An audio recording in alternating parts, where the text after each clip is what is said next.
good evening again to everybody who's joined us on the webinar. I'm joined by Rebecca and Linda. And I wonder if we could just start with a bit of a round of introduction. Just let people know who you are and why we're talking tonight. Okay, I'm Rebecca Liebenberg. I'm a homeschool mom of 4 children, which are all mostly grown up. I'm still homeschooling my last child, who's 14. And I've built a homeschooling support group on social media that really grew beyond anybody's expectations. So I'm kind of a default agony aunt when it comes to homeschooling, and I think that's how I found myself in this position with many companies and parents wanting to know more and just wanting advice and help. And well, the advice is not really from me because it's a collaborative effort. It's a community that really just blends together very well, and we look out for each other. So Evolve is new, as you know. We only started in January, and Linda is one of the parents who started with us. So Linda, I don't know if you want to go ahead and introduce yourself. So I basically have had 2 boys in private schooling and the private schooling system. My one son is grade 8 and he's currently at a private all-boys school, and my little one was also in private schooling. COVID happened and I actually got fed up with the private schooling offering that we got. And then as soon as Evolve came on, I said, I gave the terms notice and I thought, let me give this a go. Yeah, we've been incredibly happy. I think everyone would know is that I'm quite the marketer for Evolve because I'm not a stay-at-home mom. I've got my own business. My husband works full-time. And Evolve has basically been the most incredible thing academically for my son. He is thriving.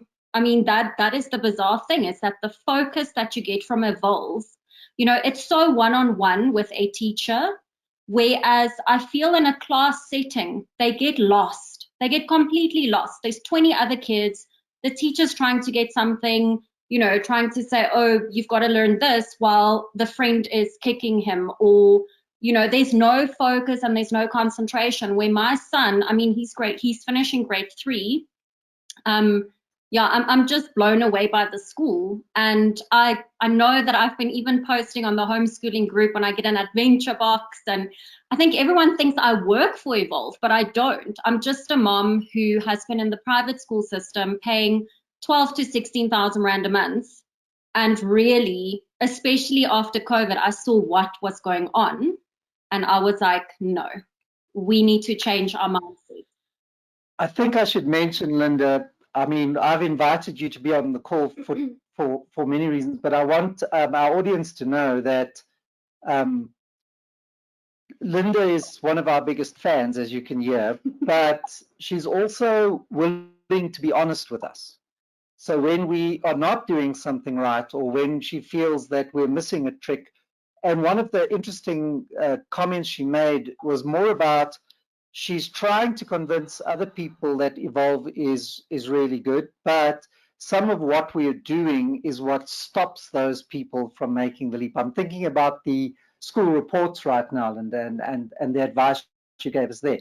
So, Linda will give you a balanced, Evolve is, she loves it, it's great, but they've still got a long way to go, and we would agree with her that we've still got lots to do to improve. I'm going to start with you, Rebecca. Obviously, this is your show as much as anything else. I like the way I've just taken over. It's the principal in me. I can't help myself. Was it the English teacher? But I think that one of the things you wanted to focus on this evening is online schooling and homeschooling and how these two things are playing out together. So let me give you the floor, and I'm all yours. Well, I like that you put us together as a specific combination, because I come from the point of view of a unschooling, eclectic kind of homeschool mom, where we didn't have much structure at all for most of the way. And I only implemented structure towards the end when we got towards grade 10, and we would choose the end exam group that we would be going with, because for the FET phase, you need to work through someone who's accredited. You can't just do your own thing all the way. So from my point of view, I can talk to how from homeschooling to online schooling, and there is an overlap there, different possibly from a mainstream environment also to online schooling. I really like the fact that online schooling can be a nice middle ground for both sets of parents who were kind of essentially on two ends of the spectrum, I'd imagine. Yeah, so I would like to look at it from that point of view. And Linda's kids are still very young, so she obviously wants a very specific, structured, because she's a working mom. I'm a stay-at-home mom. So, if we look at it from the point of view that our goals are all very different, this is what's so nice about being able to have full control of your own education. You've got a parent who really needs to focus on her career, but of course her kids need the right kind of attention. And as she said, during COVID, we all actually engaged with our children more, not just behind the curtain, not just the parents who weren't there every day, but even for parents like me, because it disrupted our daily routine.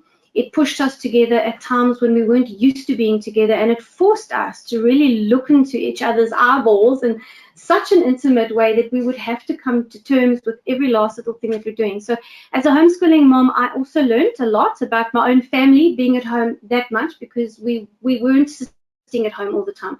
I think contrary to popular belief, homeschooling isn't when you are sitting at home all the time. And we've been one of those families that's been quite busy, especially with sports and extracurricular stuff. So I'm almost never at home. I travel around. I would go through my gate 2 to 3 times a day. And it's terrible because you just feel like you're always going somewhere or coming somewhere. So, but I think it's the same for parents who, have to take their kids to school.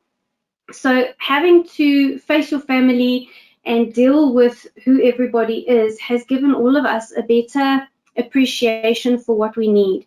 And I think from my perspective, I've given online schooling a little bit of a chance where we haven't done it before with my other 3.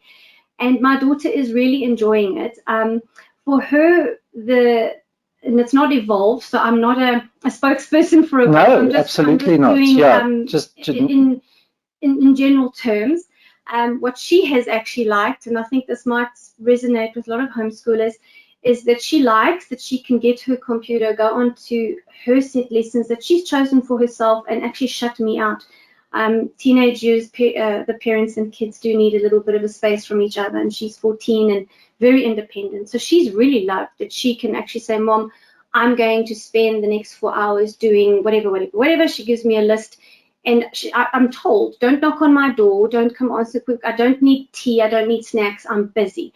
So, and it's part of the process of a child taking control and ownership of their education process. And this is something that happens with homeschoolers quite naturally, because it's part of the entire lifestyling training that we do with our kids in that way, because we don't really rely on a school or anybody else to give us a structure. To do that for you. Yeah, so I've chosen not to have too much structure, but some people prefer structure.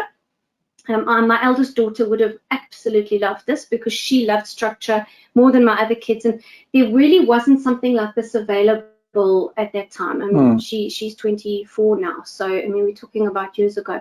So online schooling is not a brand new thing. Obviously, it's been around, but the offerings that's been available to parents for a very long time has been very pedestrian.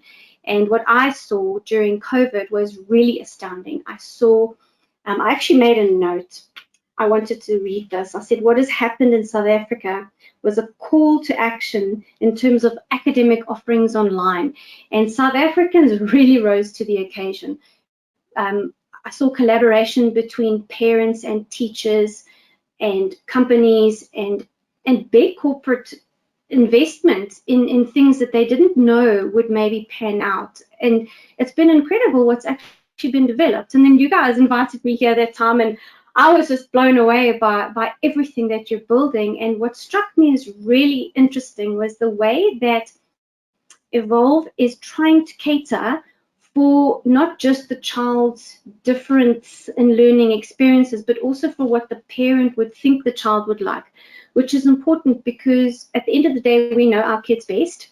And we know that the trajectory might be such that the child would change at certain points. So we can anticipate it. And having a company that would actually listen to a parent and take it seriously and see where they could fit what in makes a huge difference. The communication, I think, is key. I think you're right, and we've had a lot of feedback on that from our parents in Cape Town and Durban the last 2 weeks. But Linda, I want to go over to you for a moment.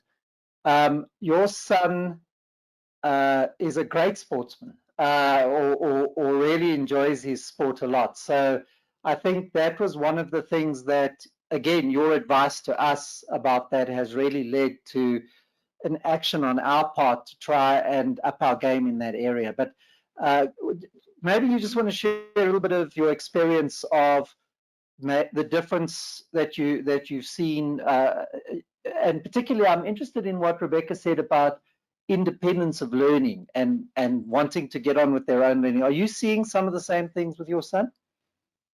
Yeah, so I just want to correct that in terms of working. So I've always been with my boys. I've got my own business, and it's from home, it's design. So I'm always with my boys. I've never been the mom who believed in having a nanny or having someone cart my kids around. It's very important that I'm with my boys. So you know what I've learned with Will is, so he plays sports, he plays for the Wanderers, he plays cricket.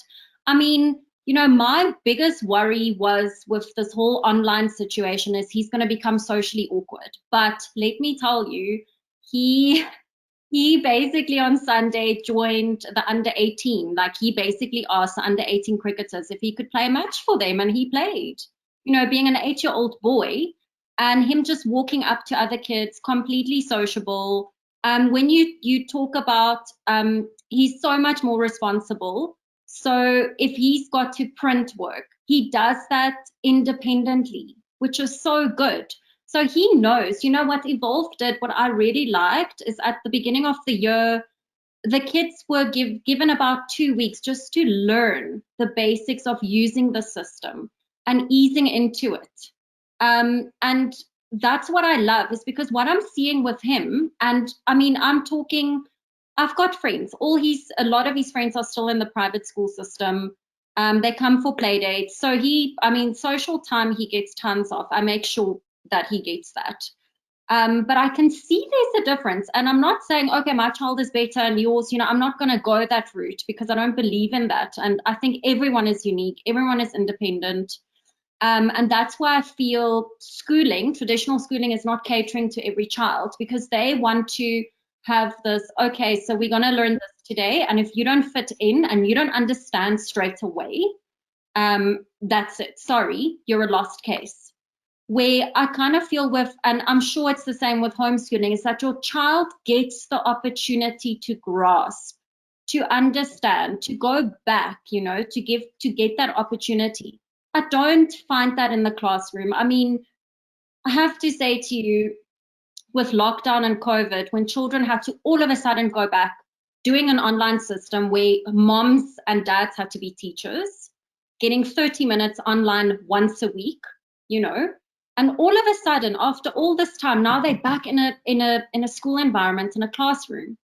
And the teachers then expect, okay, you've got to understand everything, but you're wearing a mask. How is my child going to understand what you are trying to tell my child when you're wearing a mask? You know, there was just all these things. And I said, enough.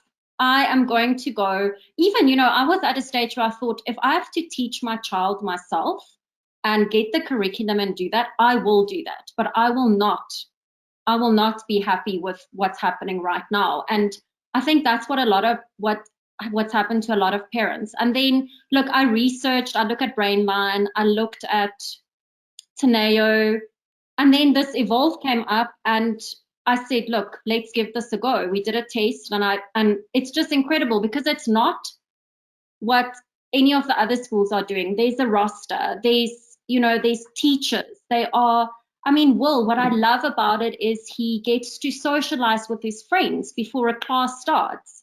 So he's made such lovely friends, and they show each other like, oh, I've built Lego, look at my Lego, or, you know, I'm reading this book. And I think, you know, that's such a lovely aspect. I actually had a chat to my sister about it today, and she said, oh, but what about, you know, how is he going to react to bullying? And I said, you know what? I think online actually gives you those, or any schooling really, it gives you those things because your parents are going to say, look, this is how you react. We're more involved with our kids. And I also think with what the future, I feel everything's going to go online. I mean, PwC announced all their workers would never have to come back to the office. So as much as we say, okay, let's stick to traditional schooling, let's stick to the way that we think, I think our kids who are online is so much better equipped for what the future holds when they are big and adults. I think we are very backward in our thinking. So yeah, that's just my opinion. I mean, it's each to their own, but I've seen a change. I've seen an incredible change. Yeah. Any thoughts, or what you were speaking about online schooling specifically, and what do you see as the advantages or disadvantages, or I want to just say one thing before. No, you say. It works together with this. What Linda explained is exactly right. That the situation in because I've had my kids in mainstream schools as well, so I've really experienced all of it. I've had little children from grade 1 to grade 4 in school when I took them out, and I remember what it was like. And then we homeschooled for the rest of the way. And then I put my 2 oldest children back into a private school because I just felt quite overwhelmed by doing Cambridge, because it's a really, really tough curriculum. And they expressed a wish to have tutors that are specialists in their subjects, and they took all the science subjects, and it's not my strength. So obviously we made that happen for them with a lot of collaboration from all the family, and the children worked extremely hard. And they went straight from an eclectic homeschooling environment where they did most of their own work. They were self-directed learning, essentially, into a classroom situation with specialists in each of their subjects.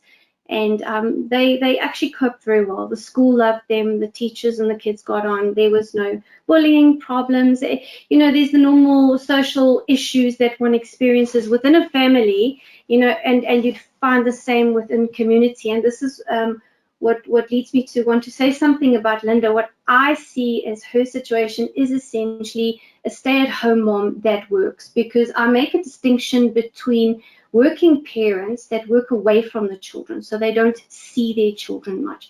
That is not the same as a parent who actually has physical, facial contact, time and presence in the children's life, so that you can imprint on them every single step of the way. And that is essentially a present parent who's engaged with everything. And I think this is the thing that makes the biggest difference in terms of children's socialization.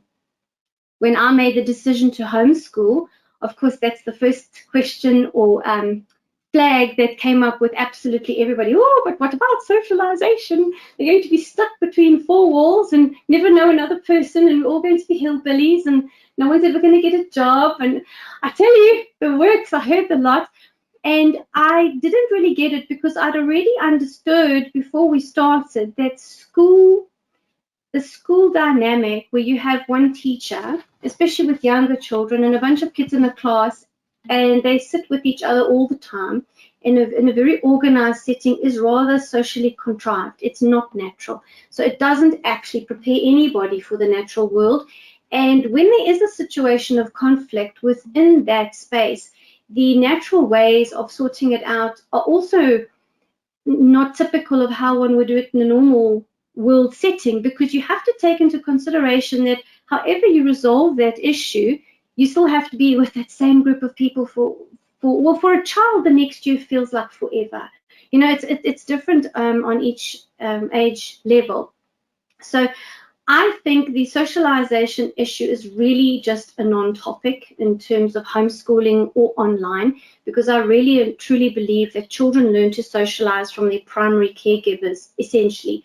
Obviously, as they grow, there's various instances where they are going to learn to interact in different ways, but that is age appropriate, and then those ways will happen according to how your life is structured. If you're very sporty, you'll be seeing a lot of sporty people. If your kid is more into academic stuff and chess, they will have a different experience, but they will be gravitating towards those things that they like.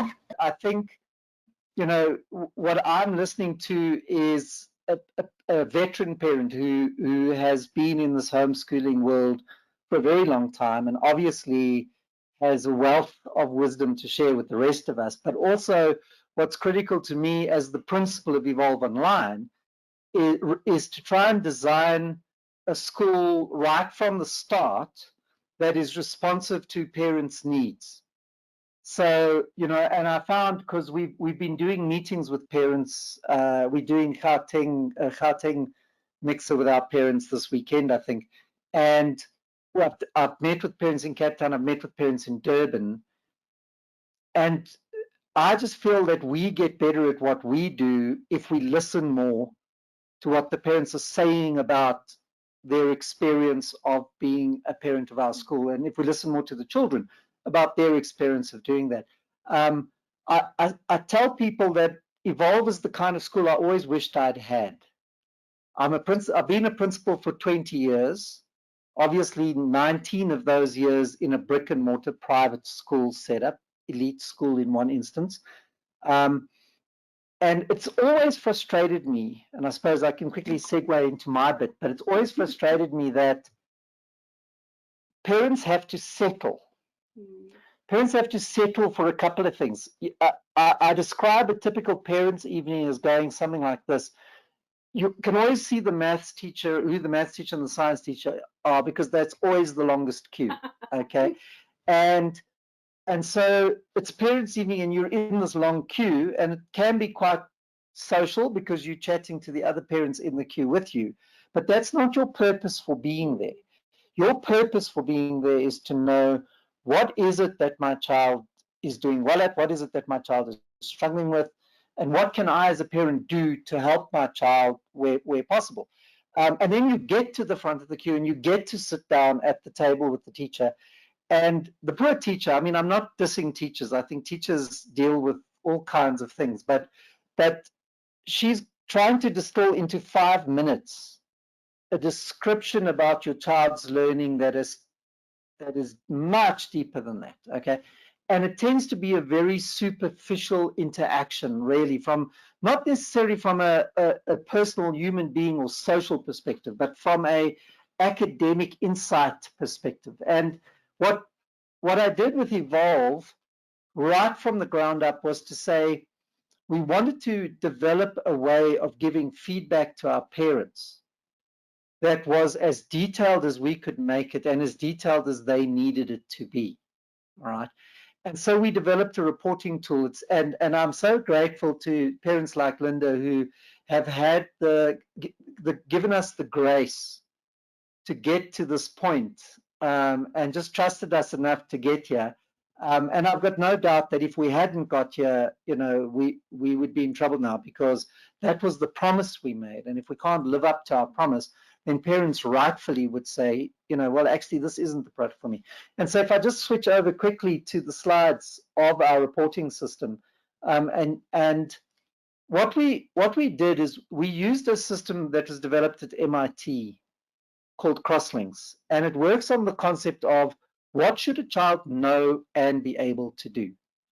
And we encoded that into the learner management system, so that when you click on this thing, you get to see this, that the answer to that question, what should your child know and be able to do? And starts with the goals, and it starts with the different subjects. So, and we use a mastery system. So I don't want to spend too long on this. I actually do a webinar on this. So parents are welcome to join me on a Monday night to get the more detail. I just want to give you a very high level view. But a mastery system is not marks. And one of the things that I am vehement about is the fact that a reporting system in a traditional school does not report to the learning. It reports to where your child was in a moment in time. Exactly. Okay, so you get your first term's report and it says to you your child got 64% for maths. Okay, but what does that mean? What does 64% for maths mean? Okay, and where in the maths is my child succeeding and where in the maths is my child struggling? But worse than that, when they've got 64% for term one, it's stuck.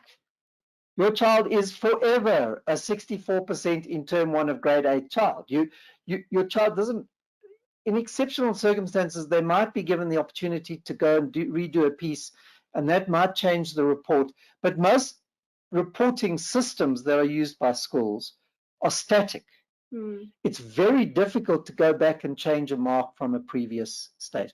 So on our side, we start here with the subjects, okay, and we say we are giving points to each subject. We are giving points to the tasks that children are doing in each subject, and the points to a large extent are irrelevant. Doesn't matter whether I give you 10 points or 50 points. It's a means of measuring the degree to which you've mastered this thing. So if it's a complex thing, it's going to have more points, and if it's a simple thing, it's going to have fewer points. And then what you can see from the report side is when we add those points up, we look at what percentage of those points have you been able to accumulate.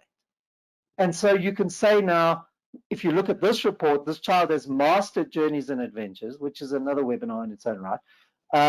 They've on the road to mastering mathematics. As far as the mastery tasks are concerned, they're there, but when you look at the application tasks, they're only at a competent level only. They're not yet at a mastery level, is how we like to say it. And then when you look at the English, it's the mastery tasks where they're not yet there. But now, if you know, that might be as much as you get from a school report. You know, that's the 65%, 80%, 64%.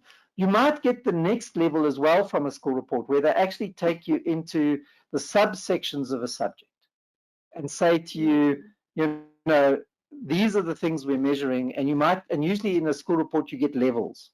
You know, this level 4 for listening and reading, a level 5 for this. And yeah, you can immediately start to discern what's needed for this child, because reading and reviewing types of text, this child's fine. They've mastered that. It's these other areas where they are competent at this point, but they've not yet arrived at mastery. And so I can say, well, let me have a look at what's going on there. And I can dig another level down.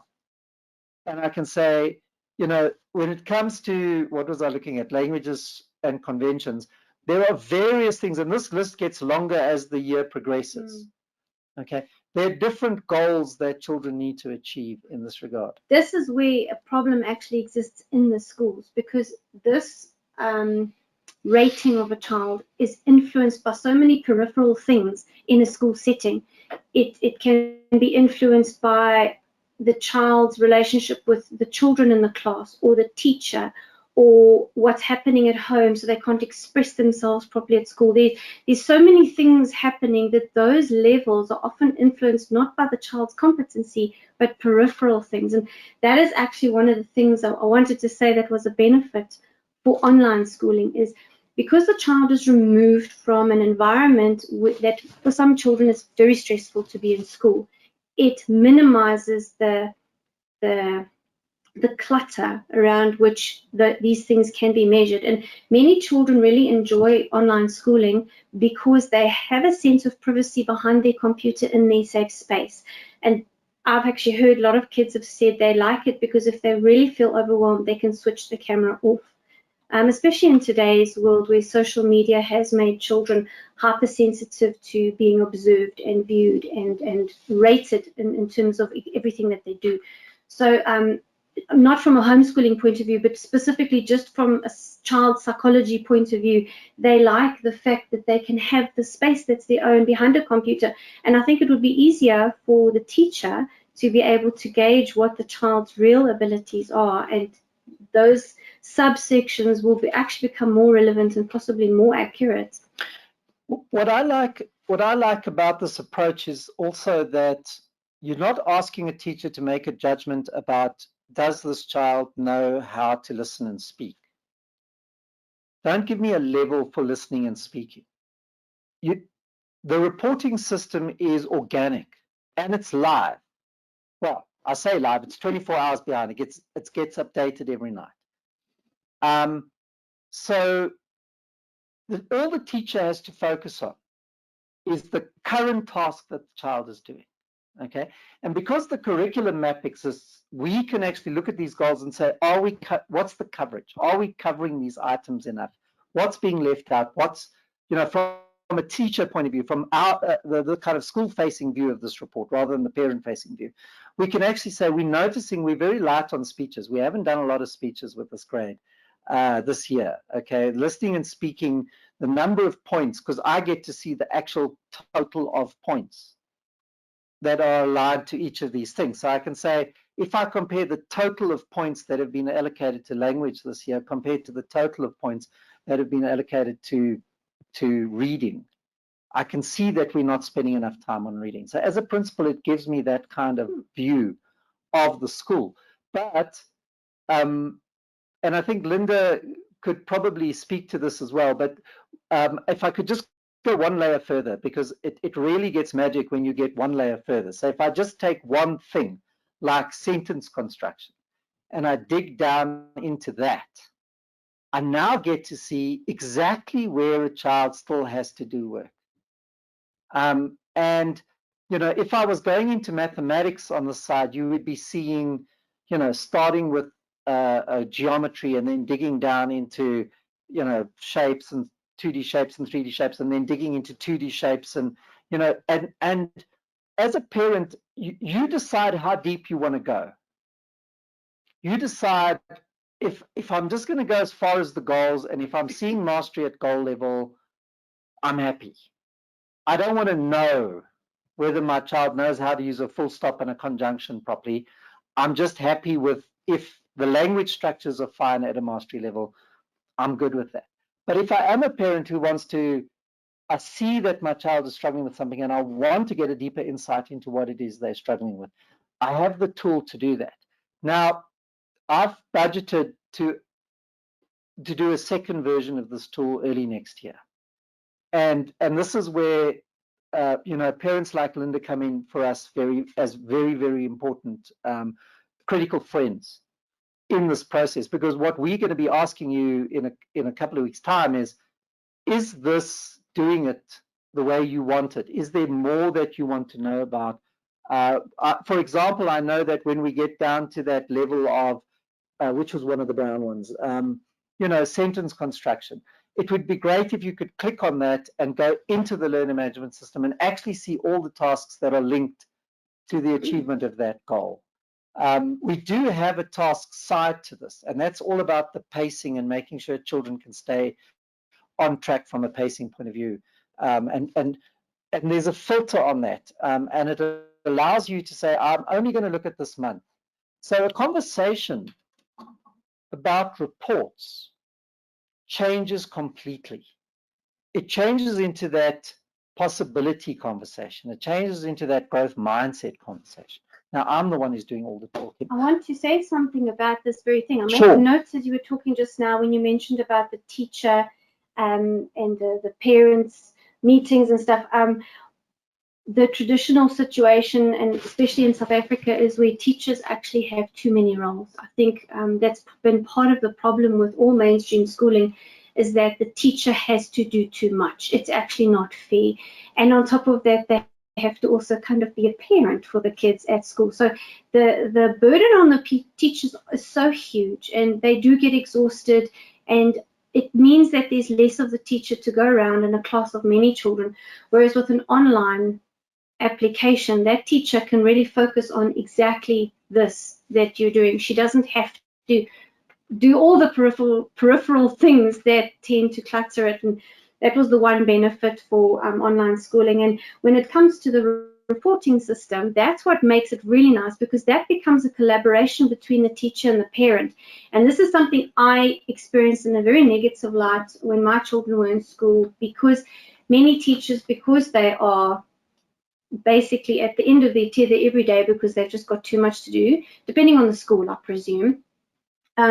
When a parent makes a lot of inquiries about where their child is, or why they got a mark like this, or why are they on this level when I think they should be on another level, the teachers immediately feel questioned, because they don't know how to explain to the parent what the parent doesn't know. Because as a parent, you're asking the question, but you know when you ask a question, but you're not really sure how or what to ask. Yeah, because you're sort of like feeling around in the dark because you don't know what the teacher knows.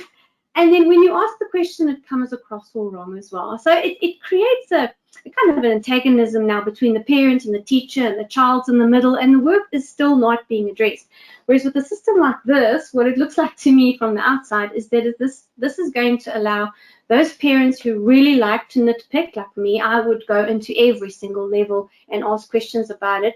It will give me the peace of mind, and I will know that I'm allowed to do that. And by doing that, I will learn as well to know what my child is doing. So when I do have a question, it's an informed question. It's not something where I'm still trying to learn, what are you teaching my child and how does it work? But also I've got a problem with something. It's too many things. Well, it gets, these things get, you only get that minute with the teacher. So you're trying to pack Exactly. in This is what all of the issues you want to raise. Yeah. Because you've got that one moment to ask the teacher stuff that you're not really sure you know What you're asking anyway. Yeah. Linda, your view on that? Yeah, so I think that's where also I had a huge problem with the traditional schooling and the reporting system. And, you know, when you are that mother who's me, and I think Carla knows that when, you know, I got the first report, I phoned and I said, guys, I'm really not impressed by the fact that there was no comments. The teacher sees my child every day. I want comments. And, you know, they took that on board. But I've also felt, you know, I've always been, like I said, I'm very involved when it comes to my boys, and I'm at every sports event. I'm next to the field, probably screaming the loudest. I want to know. I constantly want to know what's going on, what's bugging them. You know, I've got one who's just started high school, but especially with Will, because I've always felt that if you do start questioning the teachers, you kind of get this label. And I don't know if it's just me. I don't know if it's just me, but I have a lot of my friends have had the same experience who's pulled their kids out. But I've always felt that when you are that parent who asks and asks and asks, it's almost like there's a negative effect on the child.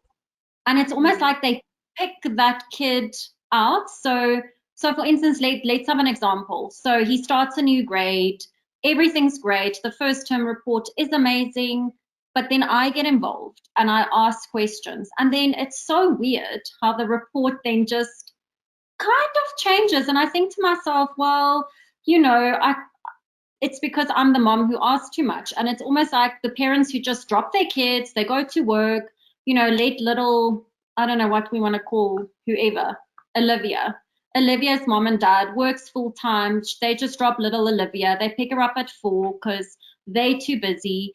And Olivia just slides through, you know, great report, no issues. But the mom who's completely involved, completely, you know, doing the right thing by asking the questions. Because listen, I'm paying 13,000 Rand a month for school fees, or 130,000, or 160, whatever it is, depending on which school your child goes to. You know, I want the feedback, and I feel that as essentially the client, I deserve that feedback. And yeah, that just frustrated me like you would not believe. And I think that's where schools are failing. And you're right to say that teachers are overwhelmed. Because how do you teach a child that's 7 years old in a class of 20, which by the way is a small class? I mean, some of the private schools have got 30 kids in a class. Now you've got to get fractions. You've got to explain to a class of 28 kids about fractions. I'm sorry, but 28 of those kids, probably 20 of them would not get it and go home completely oblivious. Teacher's going to say, oh, no, little whoever doesn't listen to me in class because he just does not get it. So what does teachers do? They don't want to do the extra work because they're overwhelmed. Sorry, your child needs OT. The amount of kids that I know that has been pushed into the OT scene is incredible. You are talking about, okay, so I'm paying 13,000 a month. I mean, that's, yeah, if you pay for the year, whatever, right? These are people that works very hard to get their kids into these elite schools. And then you've got to spend another 590 a week on OT. And you go to the OT session and they're climbing stuff. And I'm like, okay, so I don't see How's you that teach. helping the fractions? Yeah. Oh, I don't get it. You know, where's the online thing? So if Will doesn't understand fractions, guess what we can do? We go back into the session he just had with his teacher. He goes through it, he grasps it. And I mean, math-wise, he doesn't struggle because he understands and he's able to go back. You know, I don't have to sit there and go onto YouTube or Google and be like, oh gosh, I don't know how this works. I need to print a fraction wall. All these things are in the lessons. He knows how to manage the system. He goes back and he watches it again and he does his work.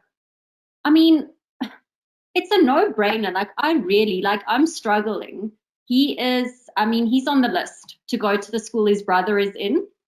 And I'm almost I've said to my husband, I said, I actually don't feel that I want to go back to that route because he's thriving with academics.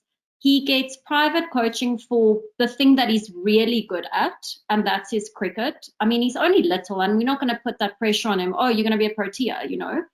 But I kind of feel that it gives parents and kids who are gifted in other ways. So whether it's artistic or, you know, whether it's they're a ballet dancer or they want to do gymnastics, you know, there are such incredible extramurals that our kids can do. And you can really put the time in with them. And for me, I've just seen, I'm really happy with where Will is at. I'm so happy. And I'm actually just thinking of the idea to go and put him into another, you know, very 15,000 rand a month school.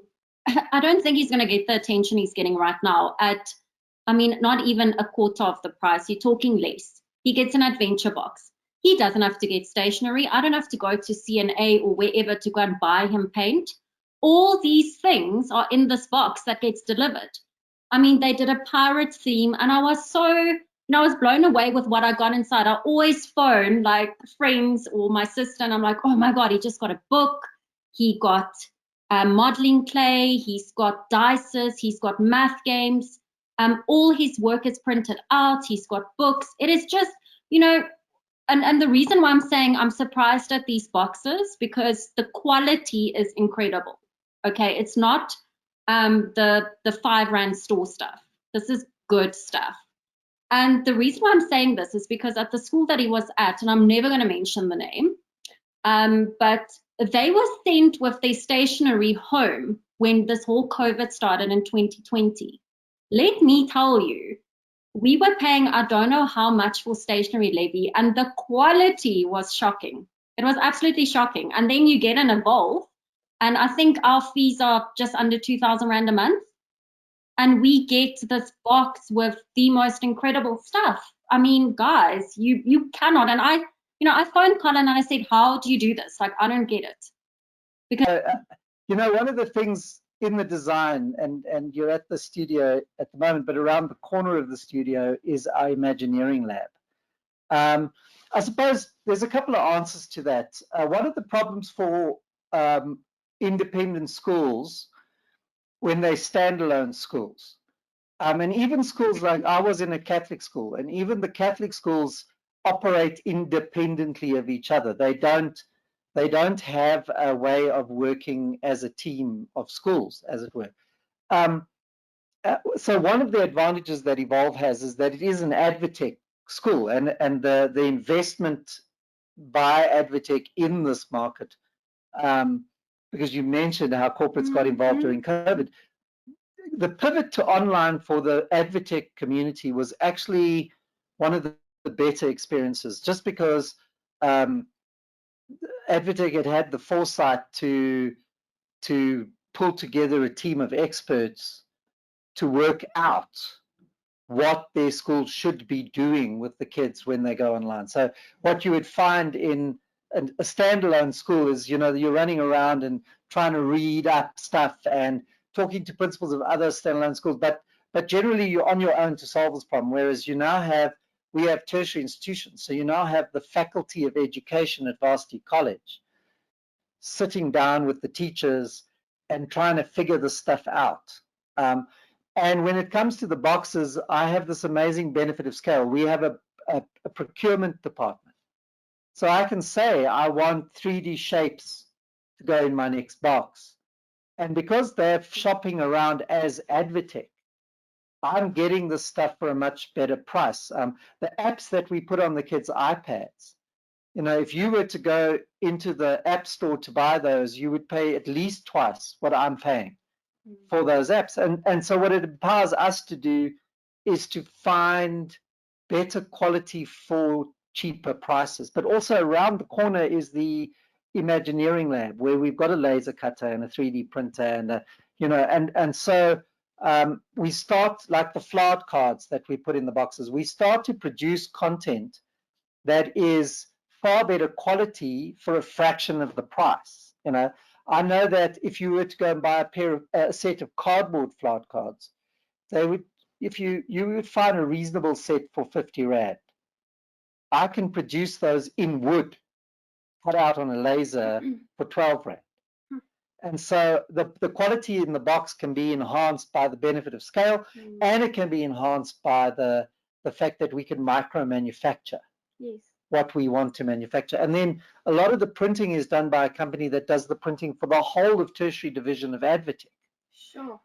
So if I go and say, look, I want a coloring in book printed for our box, I'm getting it at a price. I could not buy a coloring in book in the shops for that price of the same quality. So you're actually really able to almost tailor make what the parents are telling you their kids like, and you can keep implementing from that feedback to give them what they need. So you're really catering to we the child. I won't go so far as to say we've done that yet. Okay. No, yeah, we will. I mean, I know I've got a meeting with my foundation phase team next year. We're planning next year's boxes, and we're able to say what worked, what didn't work, and what feedback did the parents give the teachers. So I may not be getting the feedback, but the teachers are certainly getting the feedback about, I tried to put the shaving cream on the plate so that my child could practice writing their letters, but it didn't work. You said the wrong shaving cream, whatever it is. We also, Linda, are having a lot of fun as teachers thinking, what noisy toy can we put into the box to really drive the parents crazy on the other side? So there is a little bit of naughtiness on our side as well about the box content. We have an expert developing a music curriculum for us at the moment, okay? And starting next year, from grade 0 all the way through to grade 9, we will have a properly constituted practical and theory music curriculum for our children to follow. One of the things that is then going to come home in the box is a music instrument, and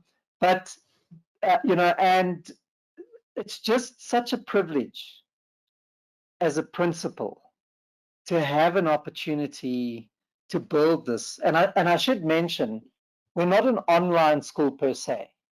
20% of our lessons, our children's time is spent live with their teachers, but 80% of the time they're working on their own. So we are actually a homeschooling product. I was just going to say, I'm listening to the things you're saying and that Linda's saying, and from my perspective, what I'm picking up is that both of you are honing in on very specific points that make homeschooling so wonderful. Linda was saying that putting her child back into school will take from him the time he needs to actually focus on his sport and invest himself into what he loves. And that is essentially one of the main reasons parents choose to remove their children from mainstream, because they find that there is so much time wasted. There is like dead bits of time. And if you accumulate all of that, it's such a waste for the children. And what you've explained now is the honing in on what the kids need and how you're catering for them, and also encouraging them to actually do some of their own learning. So it's partly self-directed, but with a bit of a skeleton.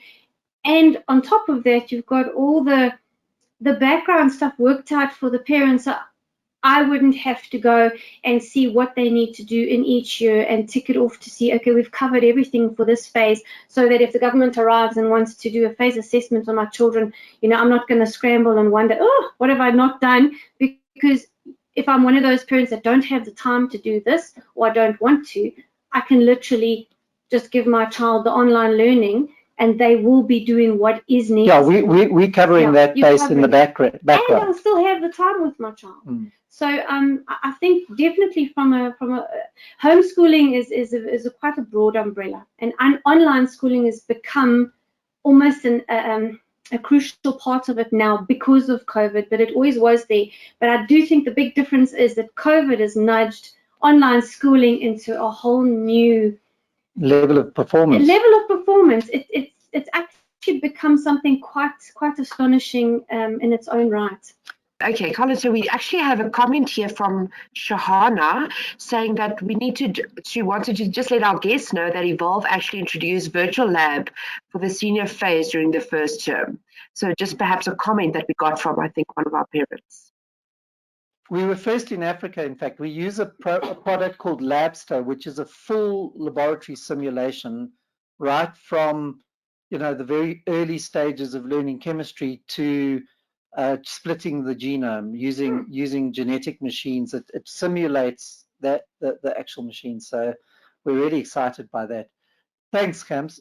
And yeah, so and also thank you for monitoring and managing that for us. We've only got a couple of minutes left, and I want to give you and Linda a chance for like any final thoughts or any final advice or anything that you think the audience might of homeschooling parents would be interested in knowing. I think we've covered everything. My main feedback in terms of homeschooling is that our focus is on handing over the authority and the ownership of education to the child. Obviously, you would do so in little bits, and depending on the age of the child and how much you're pushing them, or if they've got special needs, or if they are racing ahead. As a parent, you really get to see a wonderful overview of that. But even so, to give the child that power in their own lives to make those decisions is such a wonderful thing, and it can work with online schooling just as well as it can with self-directed learning and unschooling. I've done pretty much all of it, so I have seen the common thread throughout.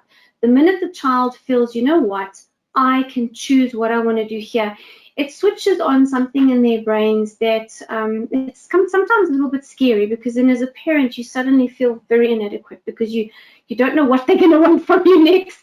But it's also very exciting because you know that they are on the route in their life to being responsible and independent and confident in their own learning experience. And once a child has got that as a backdrop, they can learn anything. It immediately literally makes the sky the limit. There is nothing holding them back. And if they wanted to go into a mainstream setting, that's fine, because now they've got this. They can take that and make it work anywhere. Yeah. And yeah, Linda, from your side? Something I want to say, so if there are parents listening, and this is where, when I'm telling people and they chat to Will and he's so confident, parents have got, unfortunately, what has happened with COVID, where kids from a traditional setting, a private setting, whatever, I mean, I'm speaking specifically about a private school. When our kids had to come home and we had to homeschool and online school, whatever that was, like I say, 30 minutes a week reading, which was ridiculous in its own, is that when you say to parents, oh, my child is doing online schooling, their eyes go big and they say, oh my gosh, I'll never cope. It's terrible. It was the worst time of my life, And I say to them, parents must understand Evolve is not what we got as parents from your private school during lockdown. This is a whole different system. These kids have got apps, incredible apps, from athletics to Purple Mash to books, like incredible books that they can access and read. You've got these apps. They've got a calendar. They've got activities that they've got to complete. And Colin, you were saying about the speaking and stuff. I mean, Will has done orals to his teachers where he did one this week where he had to find something in nature because that's their theme for the term. And he, what was lovely is in his own time, he went out and he found something out in nature. They got a little looking glass you know, and stuff in their adventure box because it's part of like the little bug and insect theme. And he went out and he found his object, and I found him at the table and he wrote down his oral speech. I mean, incredible that I think when you're in a setting at school where you've got 30 minutes, right, to go and find something and you must tell teacher. That is such pressure on a little one that's only 8. You know, what I love about this is my child gets to explore. He gets to go and do things in his own time. Like you say, he is in control of his future and his education. And, you know, people can say what they want, but I actually find that homeschooling children, online schooling kids, if you want to talk about confidence and actually owning, you know, that area in your life, you're going to struggle to find a child that's in a traditional setting that has got all these pressure, this constant pressure. Let me tell you, I know because I see my son, he's in high school. He said to me the other day, he said, Mom, I'm so stressed. Like the amount of work they are throwing on me and the stuff that I've got to understand. Guys, this is a whole different lifestyle. And I think, especially when you've got a little one like mine, I just find that he's become so relaxed. He's just so at ease with everything. And like you say, yeah, taking control and taking ownership and actually seeing, I can definitely tell you when I compare my boys at the same age, my son who's doing online school right now is so much more confident. He has turned into this person that I'm actually super proud of. So, you know, on my side, I'm actually just thankful that there is a evolve and that my eyes have been opened because I can't say more, but I hope yeah. I wanted to say about that, Linda, that it was one of the problems we experiencing is the people judging or believing that evolve is like the pivot that took place by schools as online.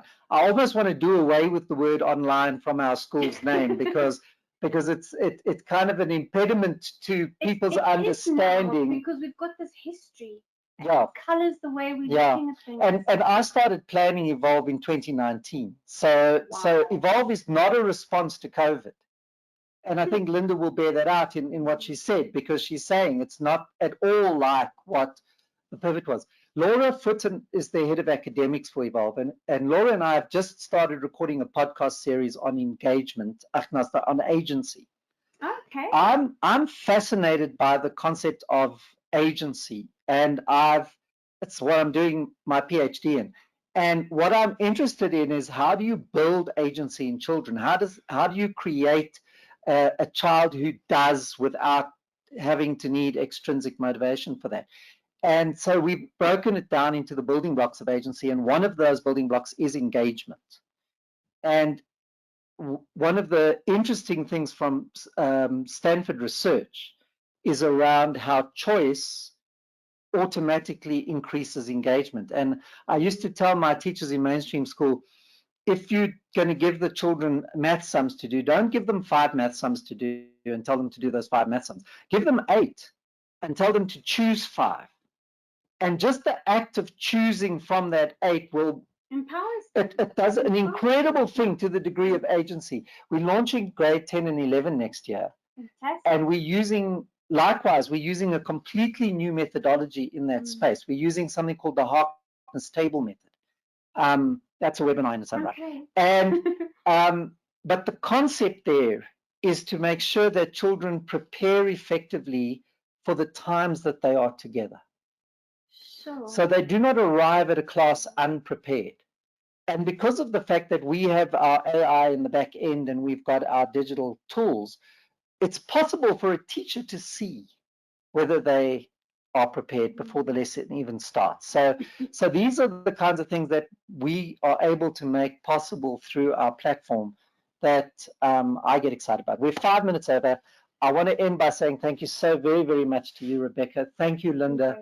It's such a privilege to have an opportunity to talk to you both.